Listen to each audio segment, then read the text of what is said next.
Hola, bueno chicos, en esta pequeña clase, la vamos a tratar de hacer cortita, les voy a contar un poco sobre la historia de la zooarqueología en Argentina. Es como un poco la clase Cholula, donde les quiero mostrar un poco quiénes son los personajes más influyentes en la zooarqueología en Argentina durante el siglo pasado y principios de este siglo.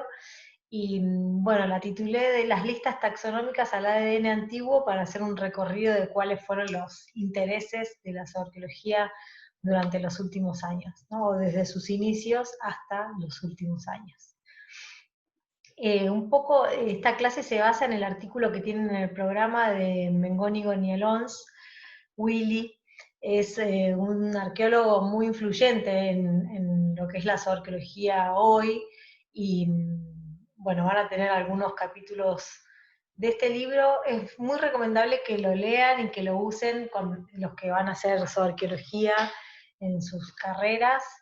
Está el ABC del análisis zooarqueológico y después, por supuesto, hay cosas más modernas, pero en cuanto al análisis de fauna, este libro lo tienen que leer y tener. Bueno, vamos a avanzar. De alguna manera, los primeros estudios de zooarqueología o que hablaban de, el primer trabajo que habló de fauna relacionada con sitios arqueológicos, está en el libro de Florentino Meguino, La antigüedad del hombre en el Plata, donde él por primera vez, este libro publicado en 1880, Florentino Meguino, un gran personaje de la ciencia en Argentina, ahí él documenta la coexistencia del hombre con fauna extinta y con fauna moderna también. Y estamos pensando en 1880, bueno, la década en la que se fundó también el Museo de Ciencias Naturales de La Plata, fue la primera institución que almacenaba restos de sitios arqueológicos. Y también, ya pasando a los principios del siglo XX, hay una reacción contra el evolucionismo, el difusionismo y el paradigma histórico-cultural, y se empiezan a hacer estudios más sistemáticos.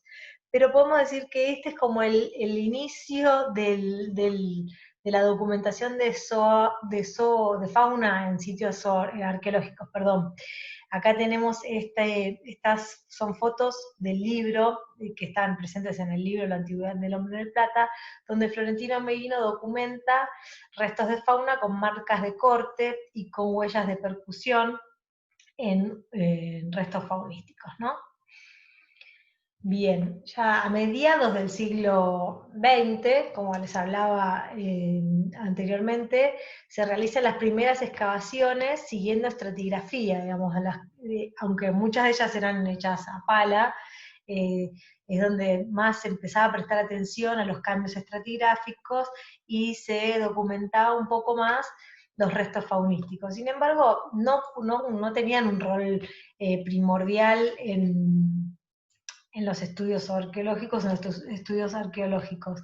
Simplemente se documentaba la presencia y se juntaban los huesos que tenían algunos indicios de actividad antrópica. Personajes como Rosendo Pascual, un paleontólogo importantísimo para la Argentina, fue el primero en colaborar con arqueólogos, con investigadores, con antropólogos, en la identificación taxonómica y anatómica de los restos faunísticos. Y fíjense que las primeras faunas o arqueofaunas provienen de los sitios que tenían interés en ese momento, que venían de sitios en cuevas o aleros, ¿no? Las cuevas más famosas e importantes donde se posicionan las cronologías o las historias culturales de las regiones, como por ejemplo los Toldos en Patagonia, o Ongamira en Córdoba, o Intihuasi en San Luis. De allí provinieron las primeras arqueofaunas que fueron analizadas con ayuda de paleontólogos. Hacia la década del 70, el paleontólogo Pedro Toni, un gran paleontólogo que colaboró y con muchos arqueólogos jóvenes de ese momento, como Luis Borrero, Mario Silveira, Mónica Saleme, Gustavo Politis, en donde él los formó en el análisis de la fauna y bueno, contribuyó a los primeros análisis más sistemáticos de la fauna en estos sitios arqueológicos. Muy influyente fue la visita de Saxon, donde se a los sitios Lancha Paquehuay, en Tierra del Fuego, y Cueva del Milodón, en la Patagonia chilena. Fíjense lo que es la Cueva del Milodón, un sitio importantísimo y muy, muy interesante. Y esta es una foto del Lancha Paquehuaya, también un sitio súper importante para Tierra del Fuego. Y bueno, todo esto acá se empezó a conformar la zooarqueología con más fuerza, más ya protagonizada no por paleontólogos, sino por arqueólogos. Y en 1980, con la llegada de la arqueología procesual a la Argentina, se profundizaron los estudios zooarqueológicos sistemáticos y también la zooarqueología sale un poco, la zooarqueología argentina sale al mundo. Y yo no quería agrandar esto, quería achicarlo, bueno, vamos a correr un poquito.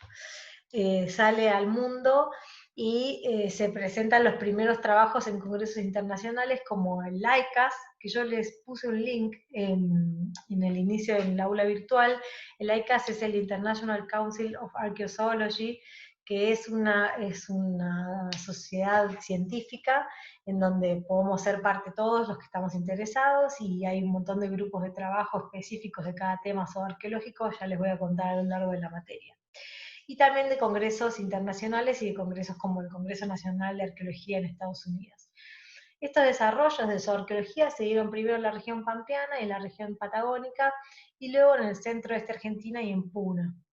Se empezó a profundizar sobre metodología de análisis, criterios de cuantificación, técnicas de fractura, modificaciones en las superficies por causas antrópicas. Todos estos temas que se empezaron a desarrollar en la década del 80 más o menos, anteriormente no habían sido abordados. Anteriormente solamente se trataba de listas taxonómicas de sitios arqueológicos con sus fechados y sus antigüedades, pero acá se empezó a partir de este momento a profundizar mucho más el análisis zooarqueológico, ¿sí? Bueno, ya en la década del 90 se empieza a ver una proliferación de trabajos zooarqueológicos, donde además los temas ya están más en sintonía con los temas que se tratan de manera internacional, ¿no? La domesticación de camélidos, también seguimos con la modificación de los huesos, los estudios de la influencia humana en la extinción de la megafauna, etcétera, etcétera, que los vamos a ver a lo largo del programa. Fíjense esta gráfica que nos presenta Willy en el trabajo que tienen para leer, el aumento de los artículos directamente relacionados con temas zooarqueológicos o cuyo tema principal es la zooarqueología.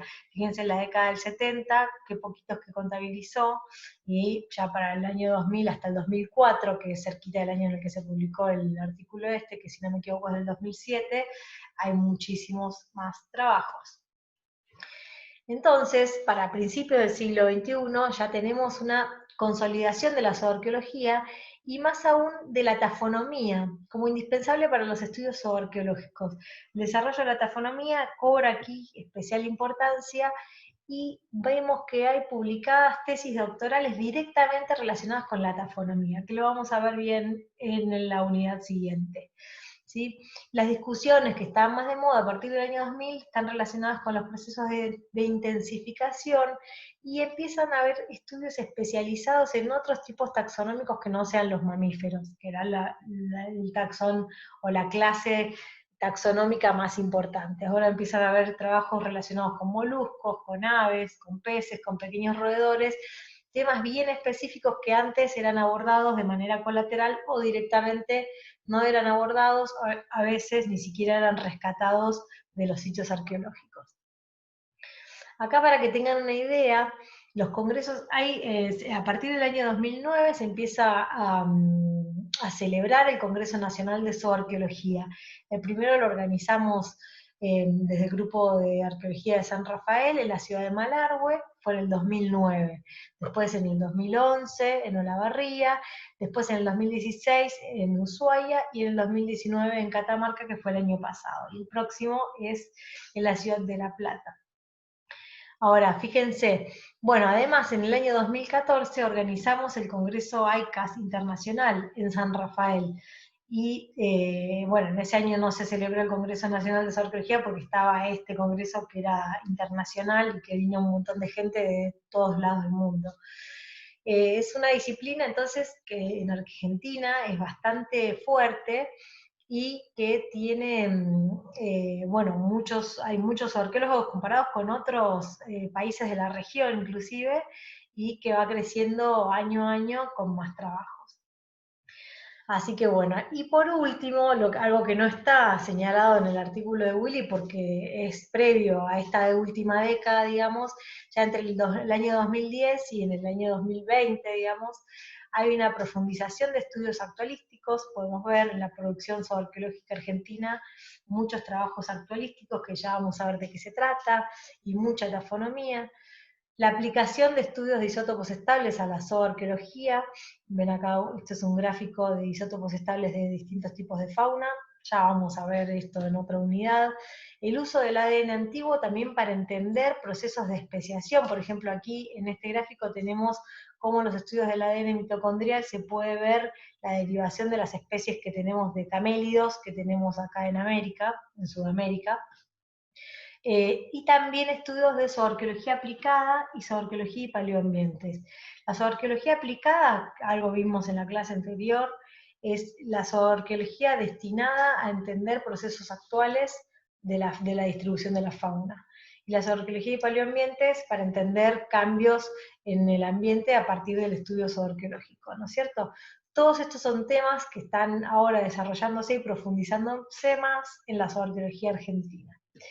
Bueno, luego de esta breve síntesis, espero que les haya quedado un poquito claro el panorama de la zooarqueología actual, y cualquier cosa, cualquier duda que tengan, ya saben, podemos hacer clase de consulta.